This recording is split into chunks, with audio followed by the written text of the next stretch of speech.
o'zlari yaxshilar sal dag'allar, o'zlari yaxshilar sal pulga qattimlar. Nima qilib masalan yetsak bo'ladi? Bitta yo'li bor buni.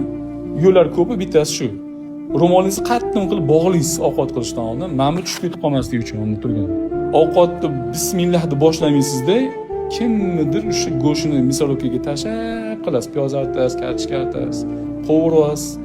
O'zi shunga loyiq edi, o'shaning uchun qaytib keldi. O'zi o'shaning uchun o'sha. Nima deb o'ylaysiz, shu ovqat yegan odam sizdan qizg'anadimi keyin? Shu ovqat yegan odam karim bo'lib qoladimi? Halim bo'lib qoladimi shu ovqat yegan odam? Bu ovqat yegan odam nima bilan qovurgan bo'lsangiz, o'sha sifat bilan sifatlanadi. Sizga nisbatan halim bo'lishni xohlayapsizmi? Bismillahirrohmanirrohim. Al-Halim deb boshlaysiz.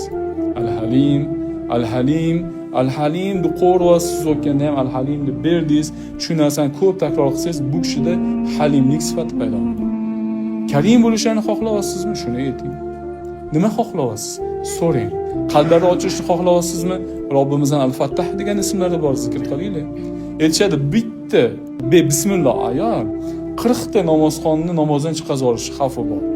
Bitta bismillah bilan taom qiladigan ayol 40 ta benamozni namozxon qilib qo'yishi mukofoti bor.